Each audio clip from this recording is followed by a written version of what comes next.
kitty. Have a good day. All right, it is a Friday, November 29th.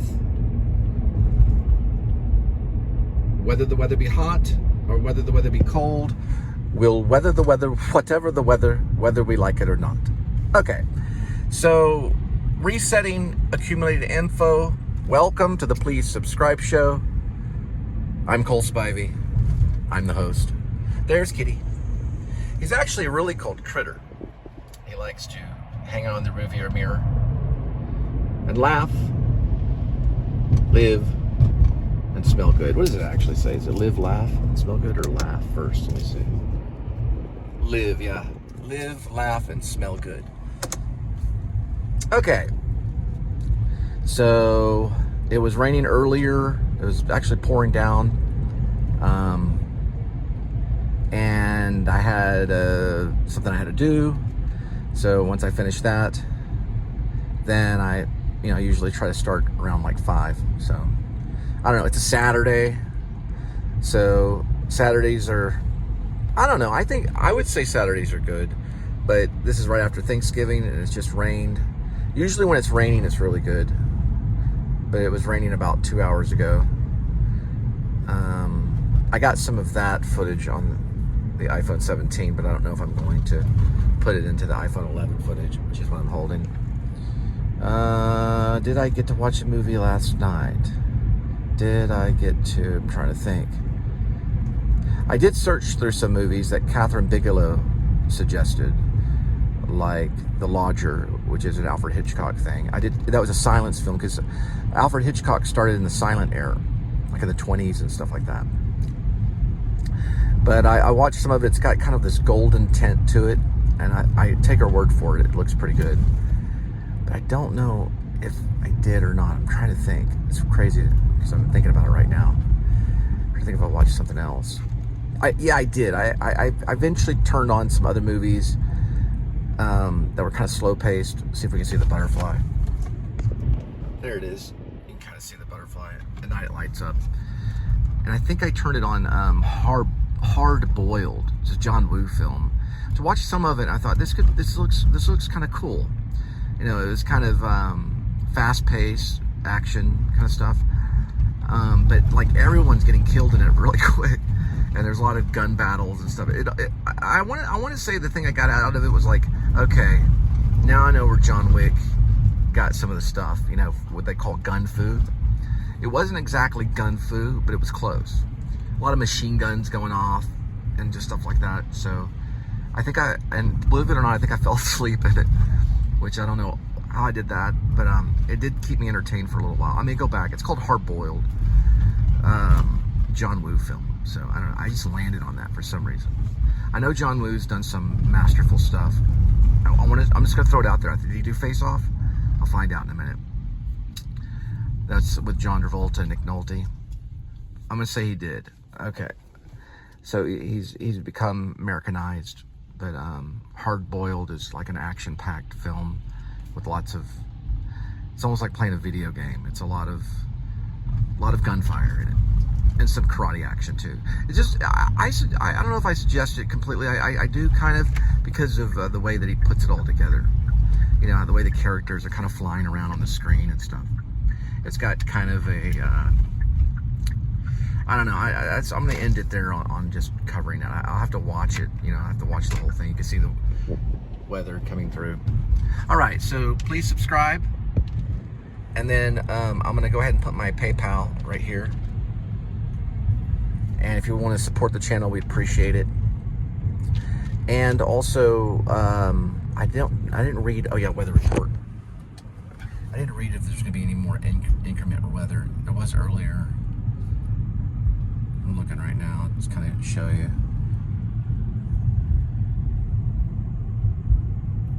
All right. So high 71, low 41. Feels like 51. And let's see if I can get something on here to look at stuff. Yeah, there's a storm thing. Let me see on hourly. Yeah, the precipitation doesn't look Look at it, looks like it's gone down. So from probably like from 6, it's like 550 right now.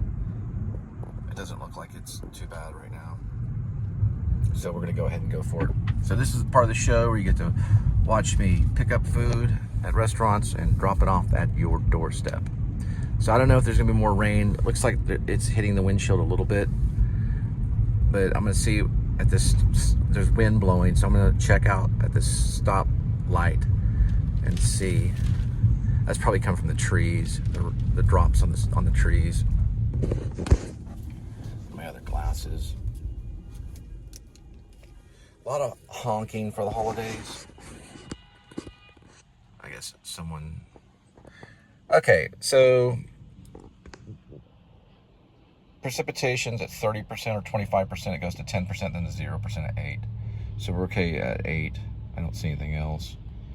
And that's for November 29th. All right. Oh yeah, book-wise. Okay, novel. Yeah, I'm still cleaning it up. Some of it's going to be in present tense and some past tense. Sorry. That's just going to how this experimental thing is going to go on. I kind of consider it an experimental novel. All right, here we go. What I had been using for book 1 was this one, Lord of the Rings, one that says Glen Keys on it. And then I found another one that I'm using for book 2. But for book 2, I'm using this one. It doesn't say book 2 on it, but it is. And it's Russell Stahl. I believe that is for book 2. It starts with book 2. It's a different reader, though. There it goes. It says book 2 right here.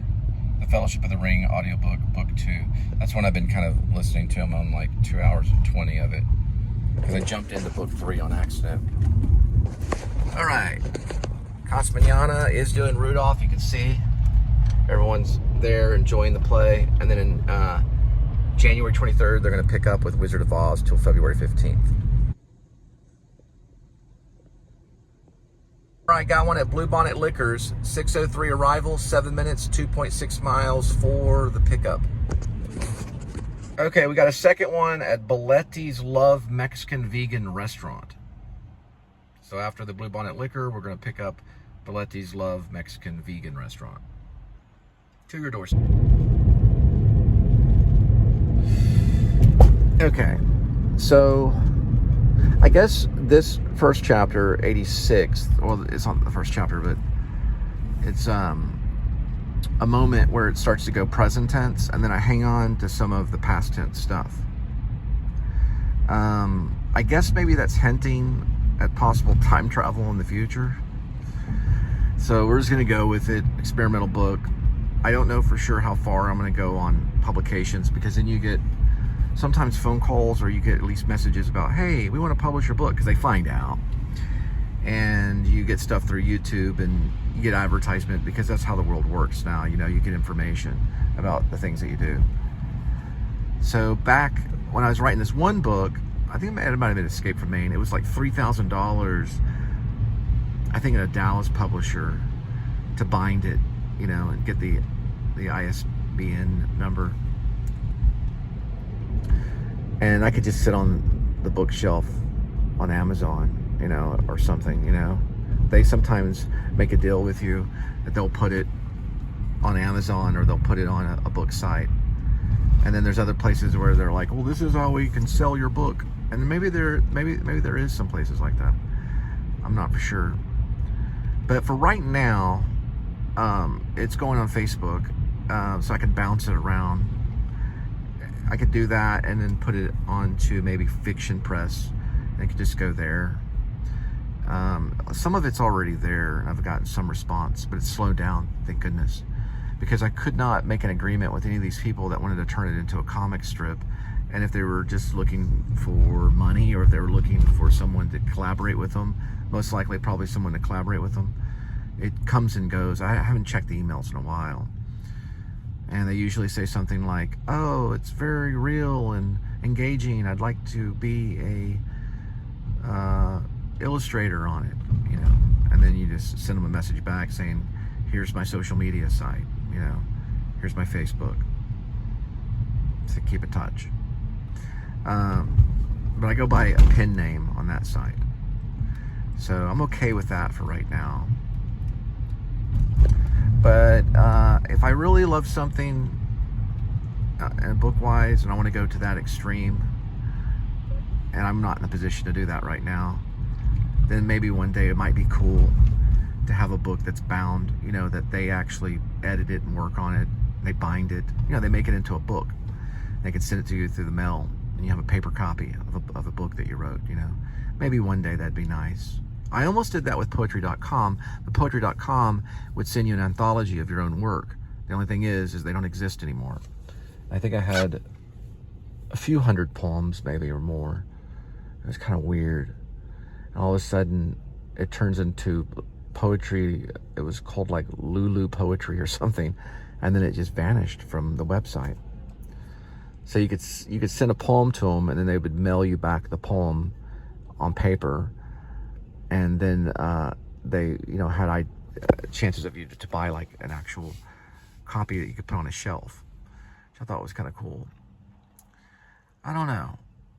On this one, maybe not. Depends on how it goes this year. But I don't know if I'm going to have it finished this year. I'm trying to hit plot points, because I know there's plot points that I've laid down, and the ones that I remember I'll stick with. I'll probably do that, and once all the plot points are filled in and there seems like a story starts to escalate within those plot points, which that's probably what happens, then I'll probably sum it up with an ending. And once it stops posting for a while, after probably like chapter 100 or 120, then I'll know, okay, I'm good. But these next 4 chapters that are being posted, 86, 87, 88, 89, they're being posted that way because they were done separately, not in the same like time. They were done at different times. So we'll see how that goes. Will it be posted before December? I don't know. I'm trying to brush it up. So I'm trying to get it out by November so I have something monthly. But I don't know. I have to look at it. I was listening to David Foster Wallace, and God bless his soul, he passed away. That was probably his ghost. Because I didn't push that.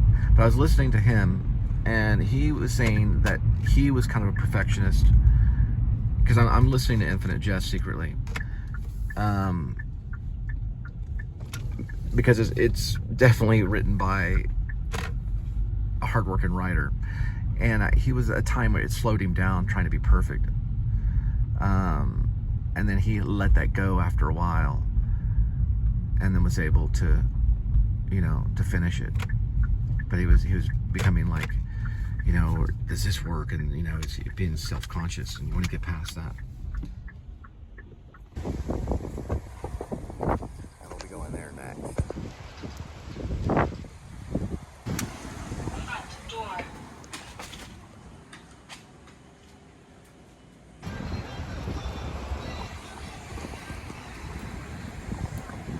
Called Valenti's Love. Mexican and vegan food.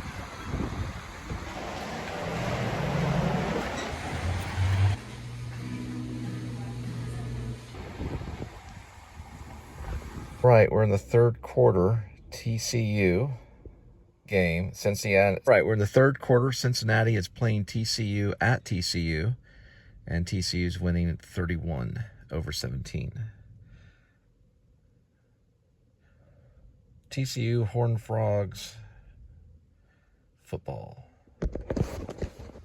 All right, okay. Valenti's Love on its way. 6:35 arrival, 22 minutes, 18 miles for the delivery of this Mexican and vegan food.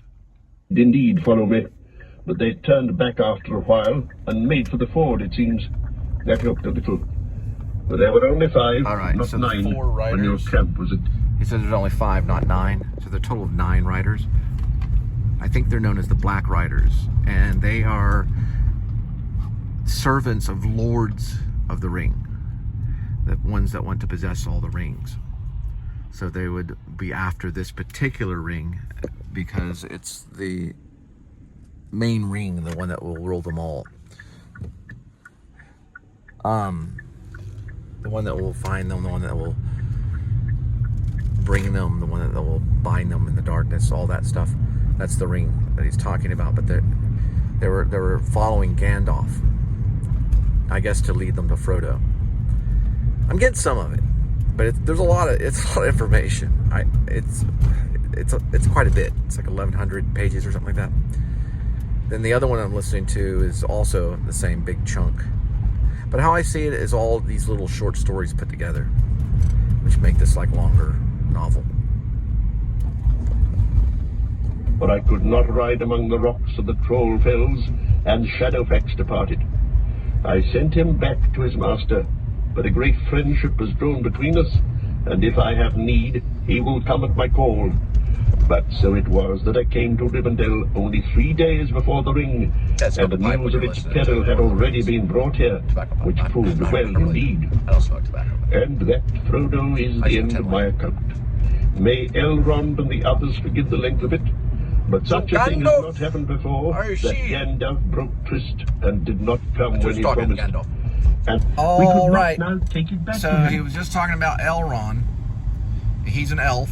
He's half elf, half man. He's played by Hugo Weaving. You know the guy in The Matrix, Agent Smith? He talks like this. Very creepy. Like perfect diction. Anyway, that's Hugo Weaving. He was in The Matrix. He also played Elrond in Peter Jackson's movie. There he is, Hugo Weaving. That's who they're talking about right now in this little area, this little moment right here. They're talking about Elrond. Or with Círdan at the Havens, or in Lorien. But have they the strength? Have we here the strength to withstand? Yes, Mr. Anderson. That's who. Yeah, I remember now. Hugo Weaving. Just now remembered. Mr. Anderson. Do you realize I played Elrond? Sorry, it came out as Jack Nicholson a little bit. But that's who played it. Mr. Anderson.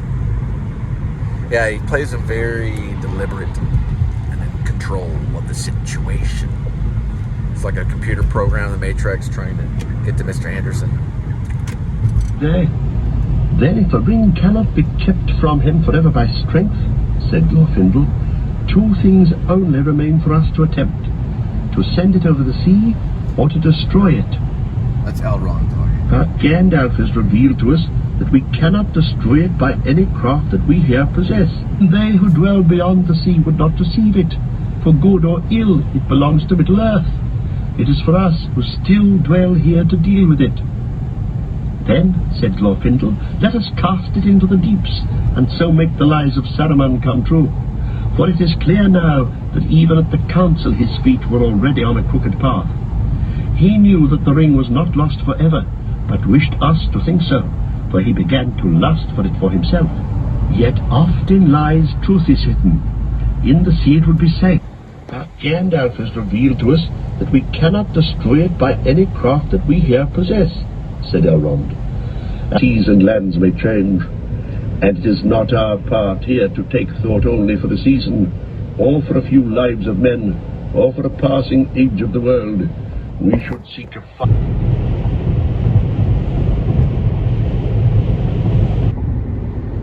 Alright, so Elrond is talking to Gandalf. He tells him that the ring belongs to Sauron. Sauron is the one that has the eye that's searching for the ring. And he thinks basically they should just surrender it to him because it has too much power and it's evil, and to possess it would make you evil and dark. So they have this conversation on why the ring should be, well, Gandalf probably wants the ring to be protected with the ring bearer, which is Frodo, and Elrond wants to surrender it back to Sauron because it's too evil to possess.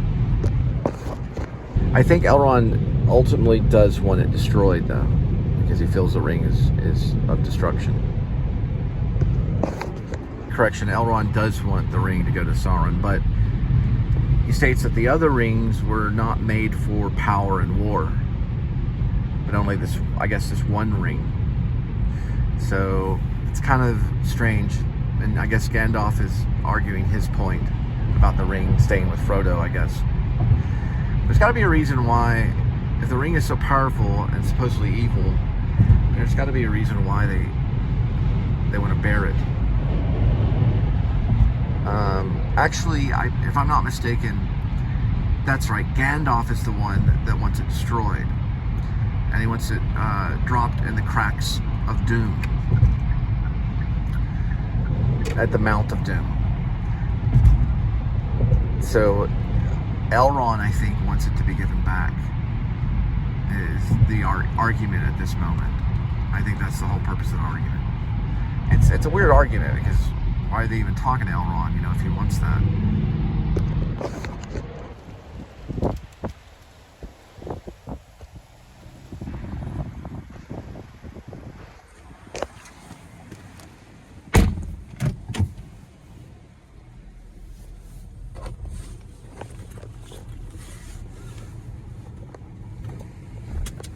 I think ultimately what he's saying is that Elrond doesn't really want to fight with it. He doesn't want to deal with it anymore. Gandalf wants it destroyed. If they surrender it back to the Dark One, Sauron, then he'll have the power again. But yet the ring itself is evil, because Sauron has touched it. It's the only ring that he has pretty much made evil, because of its all power. It's kind of a story about power.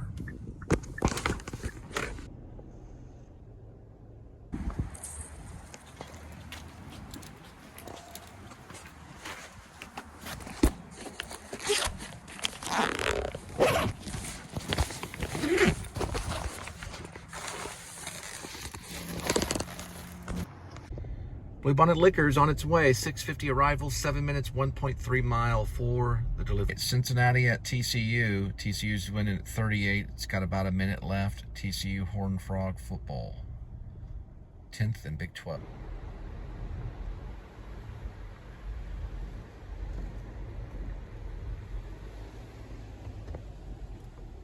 Oh, they have a little sign. That little sign is useful.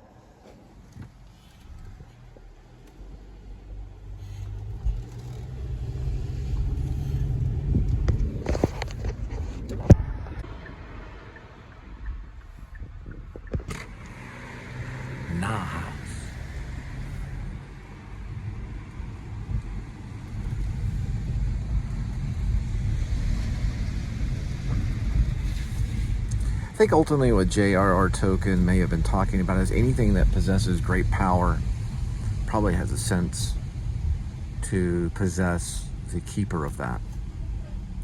Elrond is acknowledging that, on the side of what J.R.R. Tolkien was talking about, but in the same instance, he's a different character because he wants to surrender it back to its evil keeper, which is Elrond. So, he's seen kind of a little dark. And that's maybe why they chose a certain person to play him, Weaving. It's a interesting name, Weaving. Hugo Weaving. Mr. Anderson.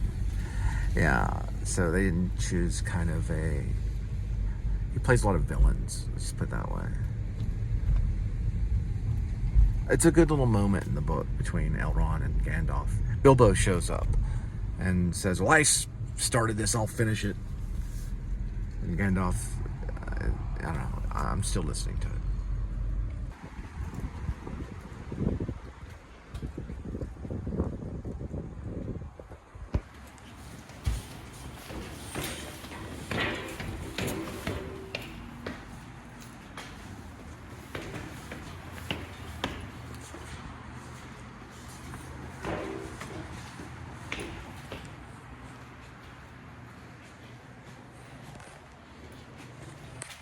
All right, Cincinnati 23 at TCU 38. Fourth quarter, 12. We're at 12:47, so 12 minutes and 47 seconds. probably in a huddle. TCU Horned Frogs football, 10th and Big 12. So it's standing says. Players. Cool. I'm not like the expert on, let me see if I can let them, see if that even works right here. I don't even know if this is an exit. Doesn't look like it. Nope. Yeah, I'm not the biggest football expert. I did play safety in high school as well as wide receiver. I knew when I got the ball, run like HE double hockey sticks towards the other direction. Well, you know, listen, you ever call a football player stupid, you're pretty stupid, because there's a lot of plays. They memorize things like dancers. It's all choreographed. You know, a lot of it is supposed to be choreographed, but there's moments where it goes wild. Especially the Cowboys back in the 1970s when Starbuck was he was a quarterback, right? Starbuck, yeah, I think he was.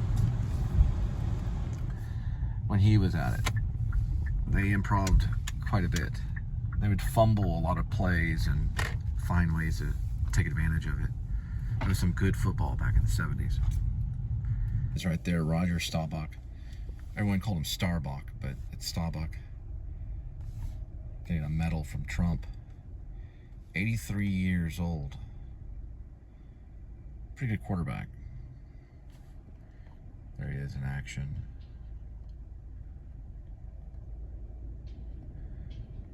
Better than Gerald Ford. There he is right here. Roger Staubach. He was president with the Cowboys from 1969 to 79. Give it back to the Fellowship of the Ring. Unaltered. Chapter 3. The Ring Goes South. Later that day, the hobbits held a meeting of their own in Bilbo's room. Merry and Pippin were indignant.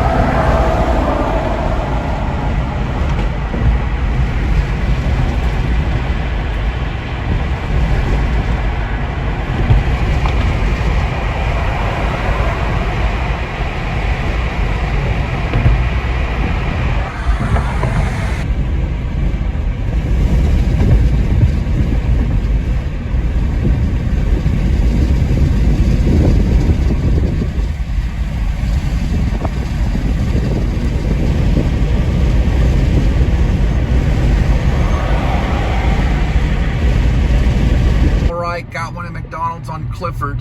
7:16 arrival, 6 minutes, 3 miles for the pickup. How would this do? And they all settled down and lived together happily ever after. That doesn't sound like a bad ending right there. It kind of does have a happy ending. I don't know. I figured I'd take a stretch and try to, understand some of Lord of the Rings. You can't get it all, I don't think, on the first time. But this might be a revisit later on. I could have skipped book 2 because I went and hit the second part of the same audio I was on the first time, which I have no idea who the actors were or anything. It's just a reading. And it took me to the end or the very beginning of book 2 on the second one that I chose. I know it's hard to explain. And then it just kind of cut off. So I was like, oh, great. So then I went to part 2, which I was meaning to say book 2, and then it took me to book 3. So I started listening to book 3, and it starts off with the eagle and all of that stuff. I remember some of the illustrations. I saw some of the illustrations in some of the books. My uncle was a big fan of Lord of the Rings. And so I went, wait a minute, this is book 3. You know what? I'm not gonna cheat myself. I'm gonna go through book 2. And I'm kind of glad I did, because I got introduced to Elrond's character. So now I know that he's a character. He's played by Hugo Weaving in Peter Jackson's one. But I do know this, that if I ever go back and revisit the Peter Jackson with Elijah Woods and Cate Blanchett's in it, and everybody, Liv Tyler's in it. Mortensen is in it. Viggo Mortensen plays Strider. Everybody's in it, and it's an epic thing. I'm probably going to have more appreciation, for Peter Jackson's work, and not only that, but Sir Ian McKellen, who I met. I got to meet Ian McKellen at the Actors Studio. Got to stand kind of right behind. We were all eating cake. I think that day I went without eating cake because I was probably on some kind of crazy diet. I was doing a lot of jogging around New York City. But I do remember Ian McKellen, Sir Ian McKellen. But when I was seeing him, I was remembering Richard III. I don't know for sure if he'd even got, I don't know if I'd have to look to see what year. That was 2001, 2002, that season when Lipton was still around. So I'm going to look at Peter Jackson's movie, and I think that came out. I want to say it came out later.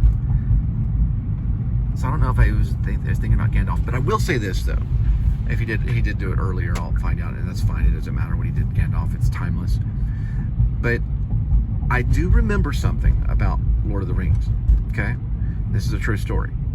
I was on the subway, New York City. I think I'd already been in New York. I'd already kind of settled. I was most likely, I think I was looking for a place, somewhere to basically live, so that I could attend the Actors Studio. There's a dog way, way, way down past that white settlement road right there. Barely seen. I don't know if this camera can get him. I'm standing in the median. Anyway, there he goes, making it across the road. Okay, good, he made it across the road. And I remember I was on the subway that went to the Fulton stop, I believe, and going towards Brooklyn. My friend Chris lived there at the time. I don't know if he's still in Brooklyn. I think he might be, but he was an actor out in Hip Pocket, and I think he let me stay with him for a day or two, till finally I found a landlord at NYU in like the lobby of NYU, and she tapped me on the shoulder literally, and then she let me stay in Brooklyn for a little while. I eventually ended up in New York on 38 East 21st Street. I believe that's the time. 38 East 21st Street, New York 10010 or something like that. It was like apartment 3 for a while, 383. Looked at the address the other day, but anyway. And I looked down the subway towards Fulton Stop, and for some weird reason, I thought of the Lord of the Rings. It was just this gasping the sound. The subway wasn't coming or going, but the sound of the wind going through the subway, it made me think of Lord of the Rings. And my friend Chris, I think, is a fan of Lord of the Rings, who was hanging around with a bunch of dancers at the time. It was an interesting little moment, and now I'm listening to Lord of the Rings. Isn't that weird? Right, we made it. McDonald's. The original one had already been released, so we would have talked about Gandalf to Sir Ian McKellen. I see, 2001. Yeah, probably already been released.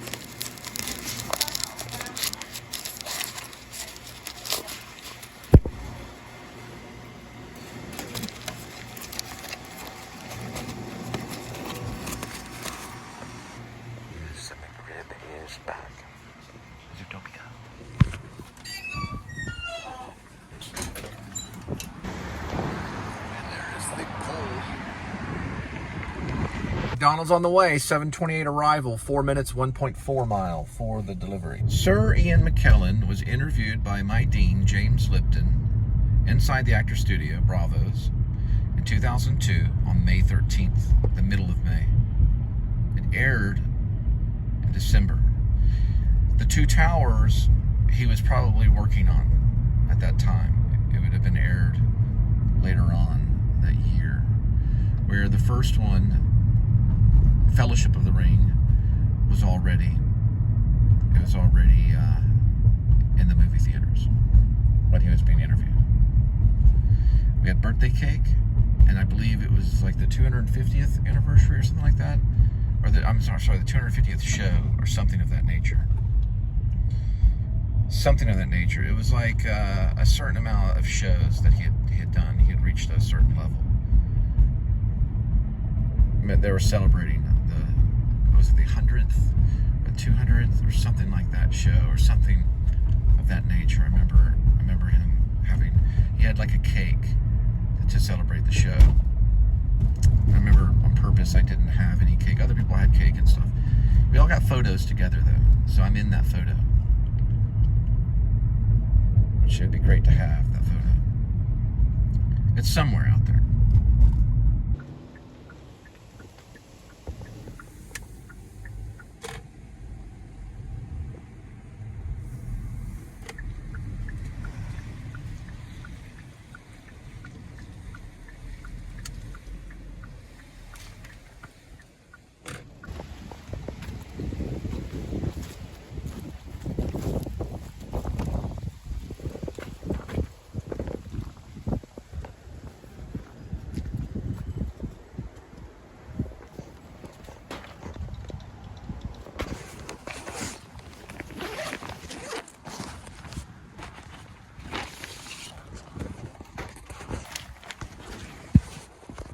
States the interview with Sir Ian McKellen inside the Actors Studio, hosted by James Lipton, was the 5th episode of season 9.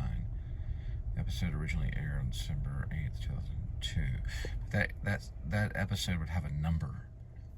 That's what I found. That's what I would find out what they were celebrating. If it was the 100th or the 200th show. So I am assuming it was the 100th show. Show number 100. That's why they had the cake. Each season had about, it was every other Monday usually. So there had been 4 hosts a month, though. It may have been more than that.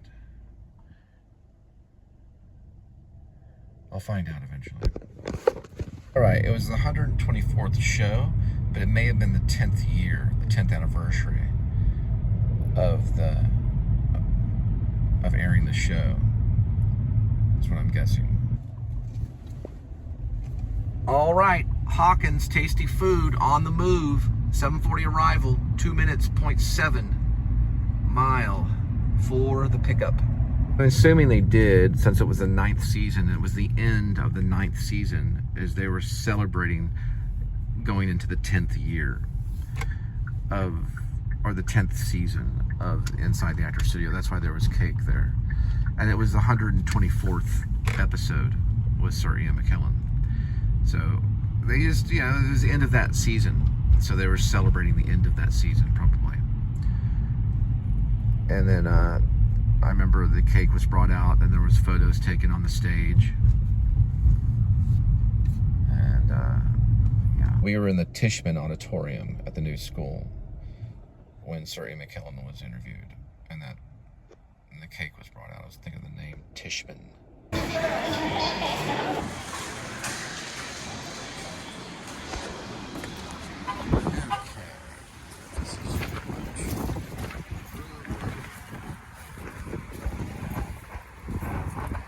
Close. Hawkins.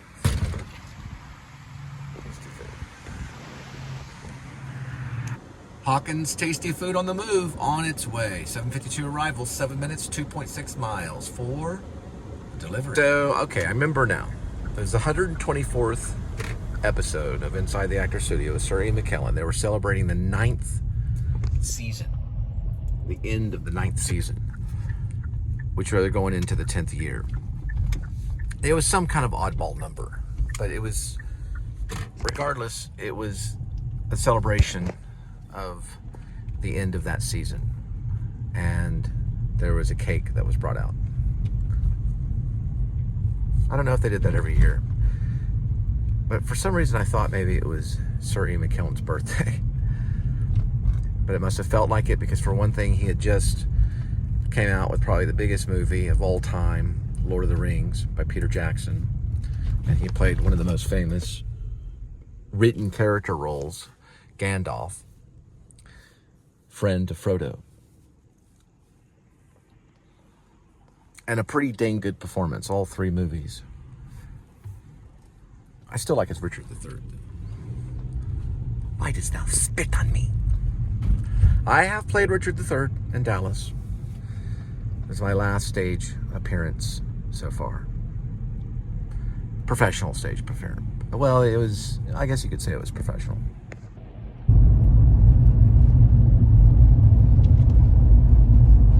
That is where Kirk Cameron came to talk to families about being a leader, not only in the church, but in the family. Not very long ago. I had to miss it, unfortunately. But I did subscribe to his YouTube channel, which is addictive and interesting. Him and his son. It was the Birchman Baptist Church that he went to. He had to get tickets and show up and everything. I'm sure it was great. He has a great story. He was kind of like Brando. He didn't want to be an actor. Or at least he said that in an interview. He started at a very young age as like a child. His mom kind of pushed him into it a little bit, would take him to the auditions. And he would show up. Now, he banged on the door for Growing Pains, I think, because he had missed the audition. I think it was Growing Pains. I'm pretty sure. He knew the kid that was in 8 and Enough. And they let him in and then called him back, and he ended up getting it. I think that's the story. It was some story where he came to the audition late, and he wanted to impress his mother, so he insisted that he get the audition. Even though the door was already closed, he knocked on the door. They finally opened it, and he introduced himself. That's pretty much how he got the role. I would say that led to Growing Pains, probably. And I was always told he found out about Jesus on set, but it turned out, I think it's a different story. I think it was, I want to say it might have been a lady that he knew.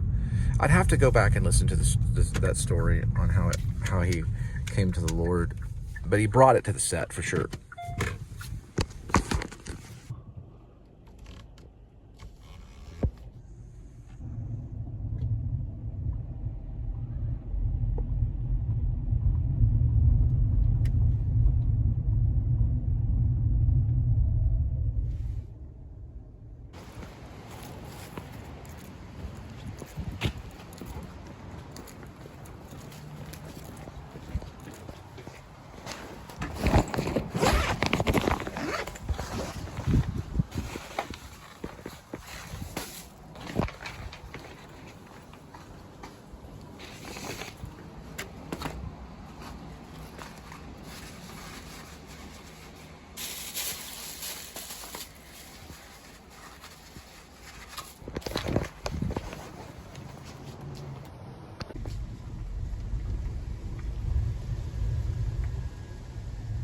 TCU Horned Frogs football, 10th and Big 12, Cincinnati 23, TCU 45, and that is the final score for the evening. Looks like they started off strong, TCU 21, and Cincinnati just one touchdown with the extra point, the extra field goal. They tied it on the second quarter, 10-10. On the third, it was 0-7, and the fourth, 6-7. I see. So they got a touchdown. There was 6-7. Then the touchdown for the final is 23-45. That's how it's listed.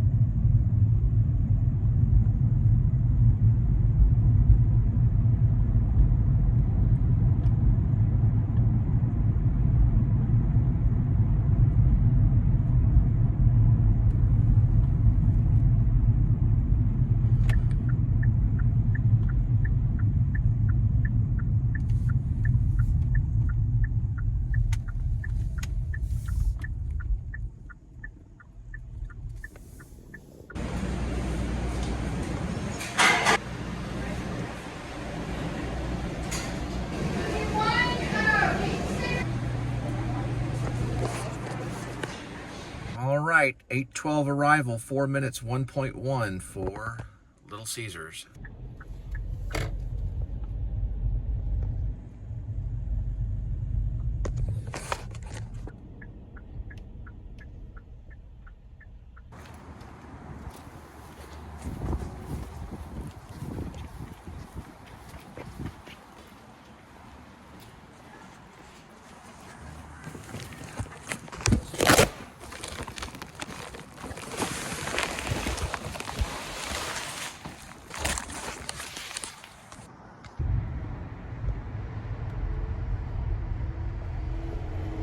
These hobbits understood the danger.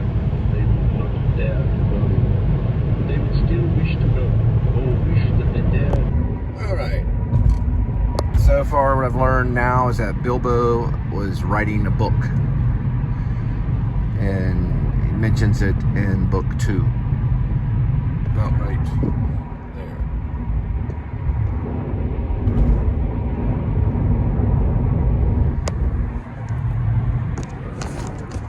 Mail that Thorin gave me. I got it back from Mickle Delving before I started, and packed it with my luggage. I brought all the mementos. All right, Potbelly by TCU campus, 8:33 arrival, 4 minutes 1.8 mile for the pickup, and then after that, Mellow Mushroom. All the news you can, and any old songs and tales you can come by. I'll do my best to finish my book before you return. I should like... Well, it's a confession by J.R.R. Tolkien that he could possibly be Bilbo. He's just talking in that moment about writing a second book. Obviously, his first book was a large book. So Bilbo is a writer, or Bilbo Baggins is a writer. But, you know, J.R.R. Tolkien is all the characters. He's a version of Gandalf. There's a little bit of Zoran in him. A little bit of Bilbo Baggins. He's got a little Eldron in him, too. After all, he created it all. All these names and languages and characters and elves and half-elves and dwarves. But he probably relates with Baggins, Bilbo. After all, Bilbo found the ring. He found the ring in the river. Pulled it up with a bunch of reeds. Yes, he did. Of yellow leaves and gossamer. I used to live right there. Back in the day. Mist and silver sun and wind upon my hair. Of how the world will be when winter comes. I think it was David Foster Wallace that said, every story is a ghost story. I agree with that. It is true that every story is a ghost story in one way or another. You know, it's weird listening to this. I've thought about J.R.R. Tolkien. Like if somehow he can hear me going, oh my gosh, that is incompletely wrong. Sorry. Doing it on the whim, buddy. Well, he must have, I know a little bit. Well, I don't really know a little bit about World War I. I need to study World War I as part of that. Although it could be a retelling of some of his journeys, where he was stationed, you know, how he had to deal with a lot of stuff. Potbellies first. Golly, did everybody just leave? Like, what in the world? There's a bus way over there. My goodness gracious.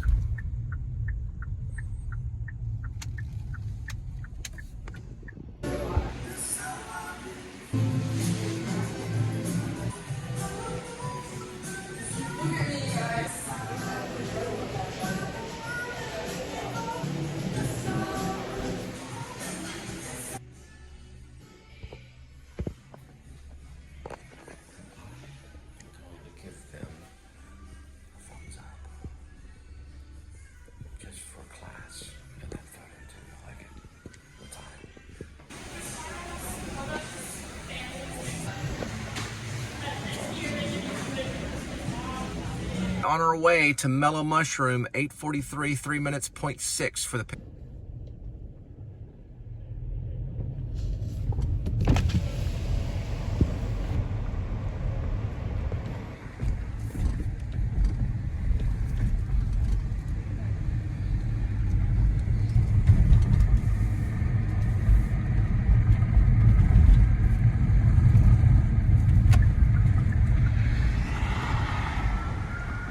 again.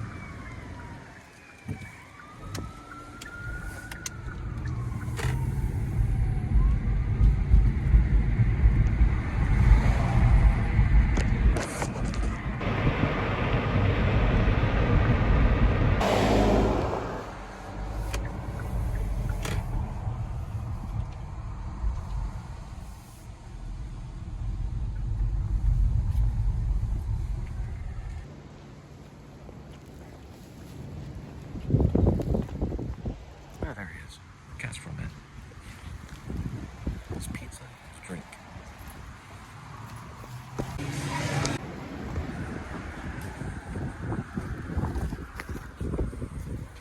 He's holding a drink and a pizza. It's made out of some kind of metallic casserole. Huh. Yes, cans or something. Right, mellow mushroom on the way, 8:52, 3 minutes, 0.9 mile for the... There's Sam Elliott. There's a mural, John Skrill's wall.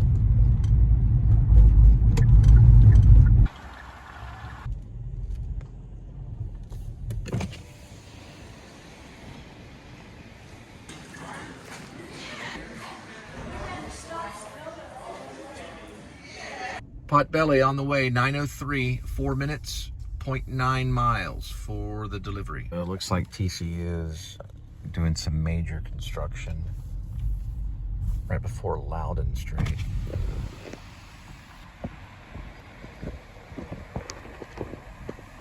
Probably putting up a whole new building, whether it's academic or dorms, I don't know.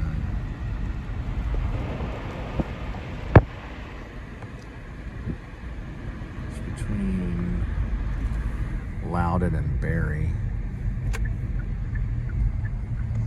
There's some stuff here.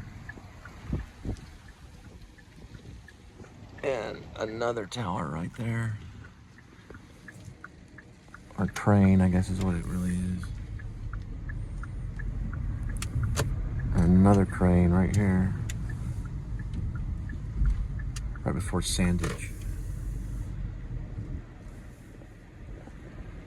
Park Hill Drive.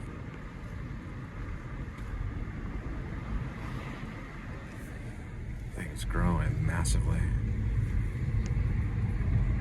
Pretty big campus. So there's the TCU, I guess, symbol. And right here is information.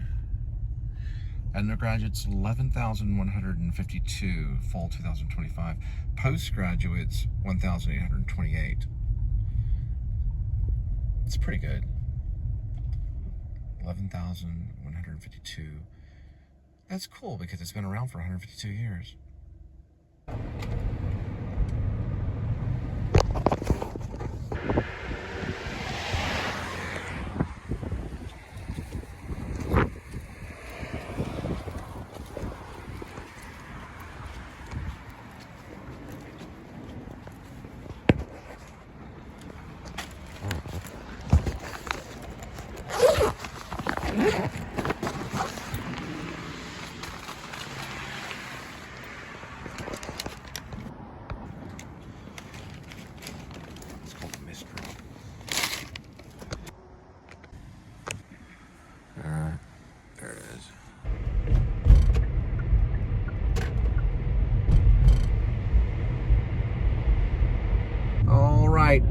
McDonald's on the way. Thanks for the 75 cents. 9:11, 2 minutes, 0.7 miles for the pickup. "To the valleys of the hills," he said, "and then let all the foes of Gondor flee," putting it to his...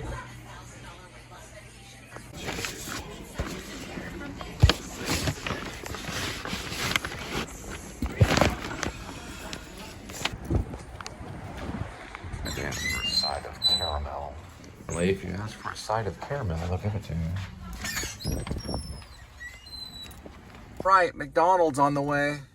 9:25 arrival, 4 minutes, 0.8 mile for the delivery.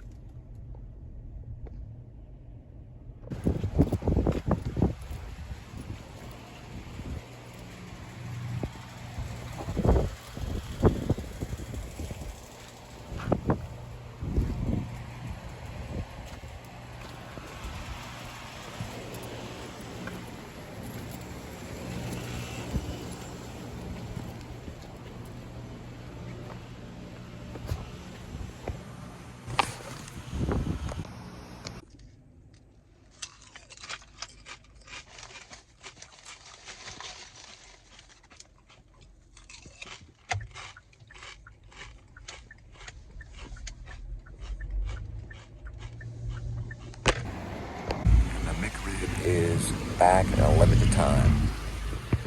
All right, McDonald's on the way.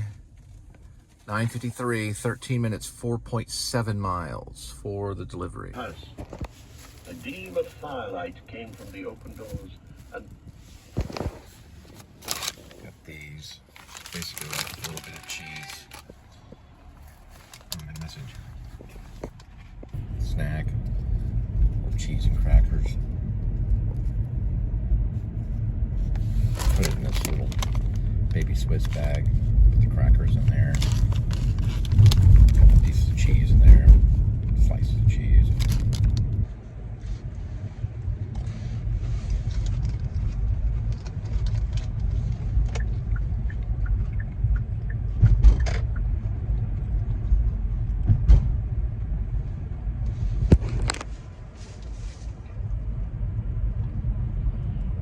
soft lights were glowing in many windows.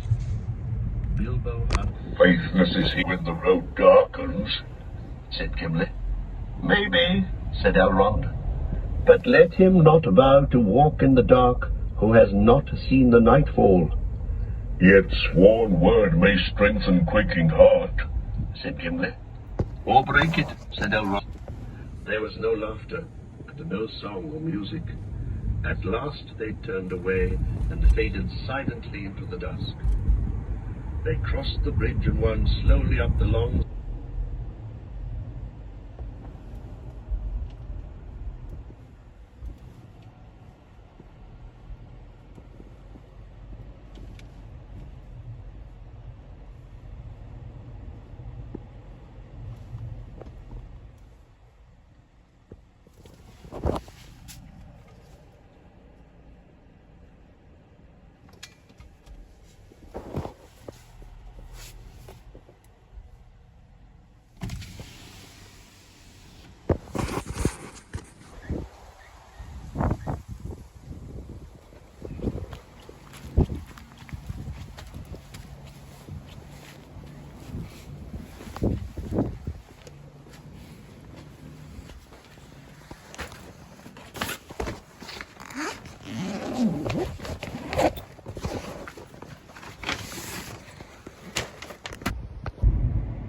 Pizza Hut on the way, 10:10, arrival, 10 minutes, 0.5 for the pickup.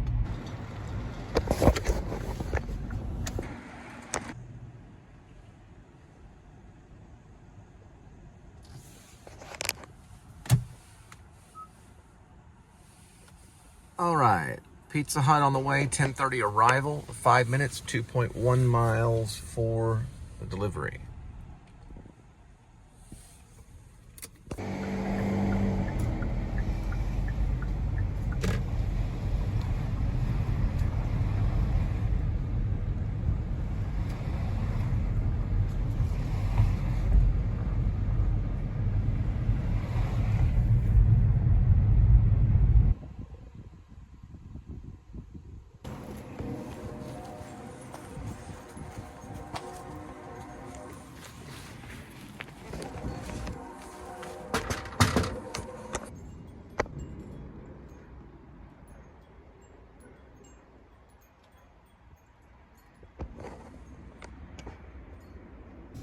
Alright, sometimes I buy the pen, and sometimes they don't. Alright, Pizza Hut, on our way, 10:44 arrival, 4 minutes, 1.5 mile for the pickup.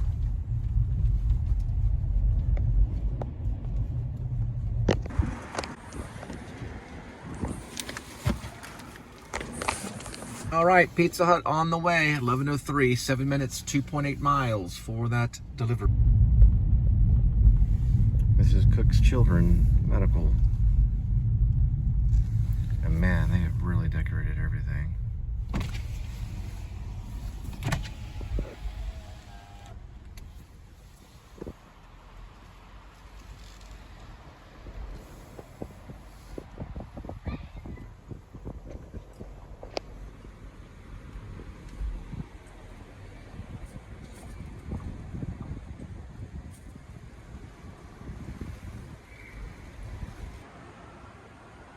All right, got one at Chiba Hut Toasted Subs, 11:10 arrival, 3 minutes, 0.5 for the pickup.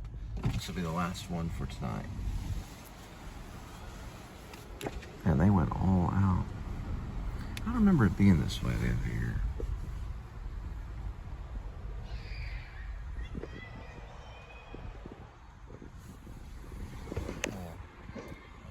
Stuff up. Some of the decorations.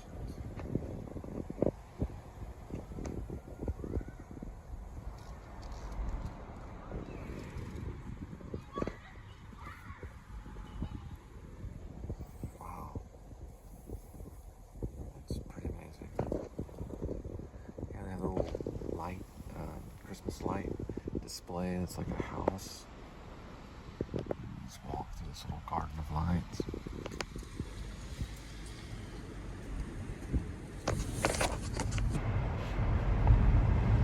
Okay, so we've got 2 orders from Chiba Hut. Chiba Hut Toasted Subs. Chiba Hut Toasted Subs. Pretty popular place.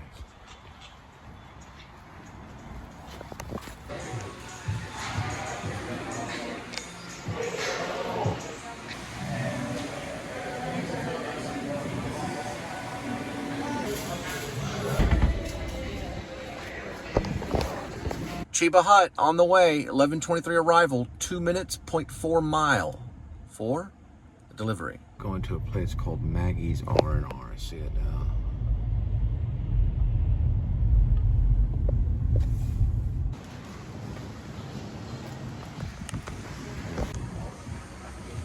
No idea. All right, the second Chiba Hut Toasted Sub is on its way. 11:30 arrival, 2 minutes, 0.5 miles for the delivery.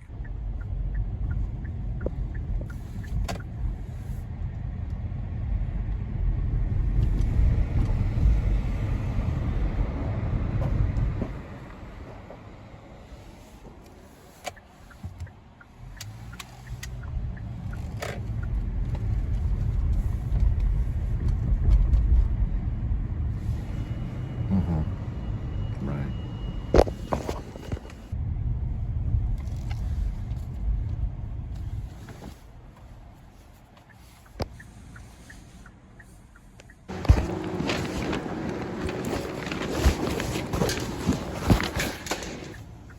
All right, so the trip for today was 75.7. I'm gonna go ahead and erase that. And we got down to about 47 degrees Fahrenheit. Well, that's what it is, I guess, in my car, but it's not the temperature in my car. That's about 77. So that's what it's reading from my car.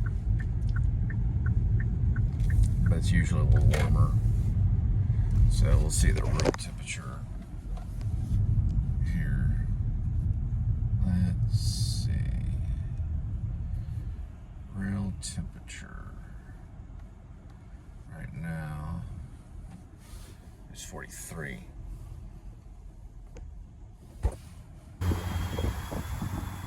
This is actually Fort Worth. There's Seminary, Hickory Motel, TCU Cleaners used to be there. It's an older painting. A photo montage. It's really a painting. It's right here, a restaurant right there. Old South Pancake House challenge where they use 6 pounds of pancake mix to make that. Not everyone can finish it. I don't know the reward for finishing it though. It's probably free. Some people have done it. Free t-shirt, Free meals t-shirt. free, your picture goes on the wall. You get what? Just the pancakes? You don't get like a financial reward or anything? Just the pancakes. And the t-shirt and It is 6 pounds of pancakes? Roughly. 6 pounds. Oh, it's 6.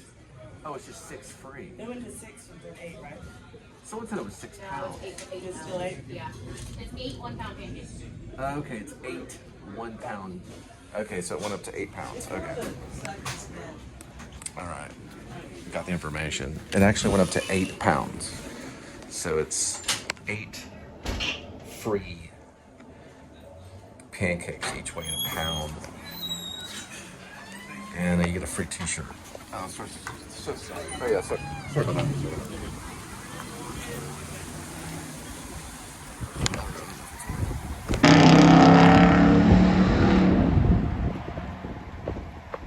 Well, you get the free t-shirt, and then you get 8 pounds of pancakes at no charge.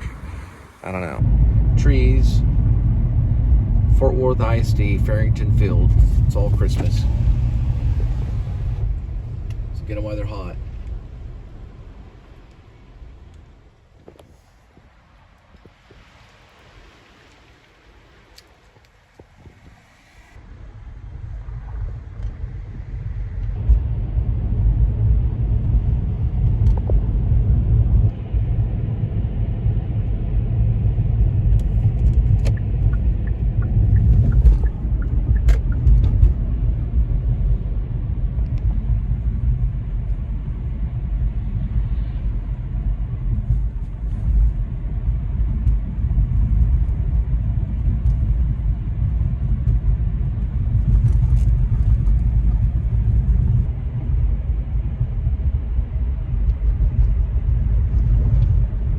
I don't know.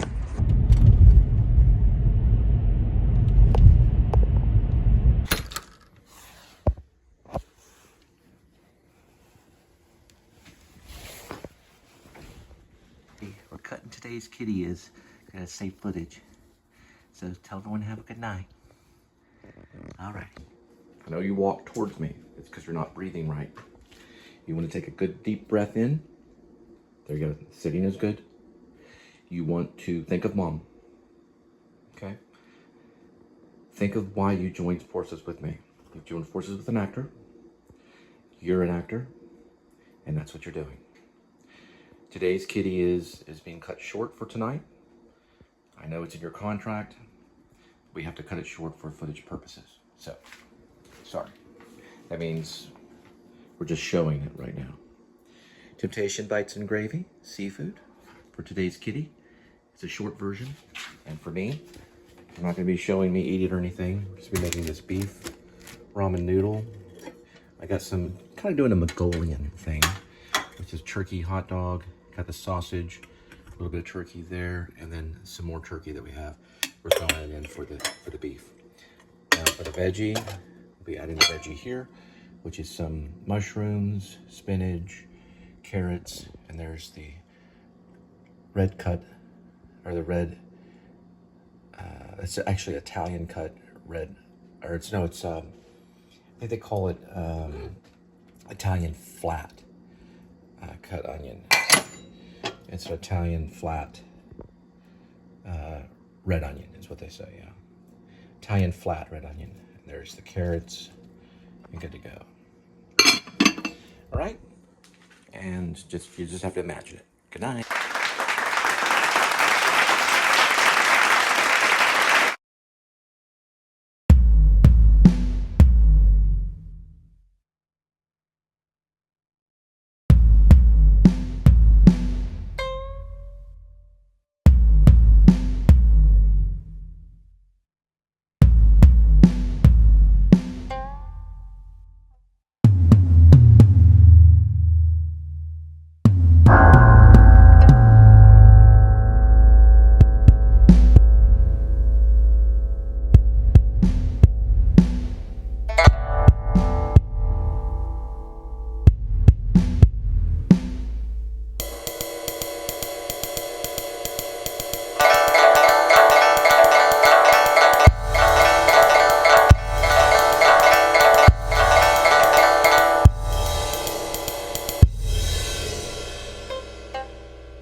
Kitty's having his.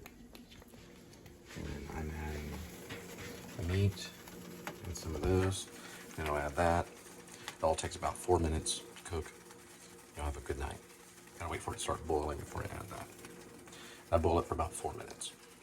Once it starts boiling, add 3 minutes and add this.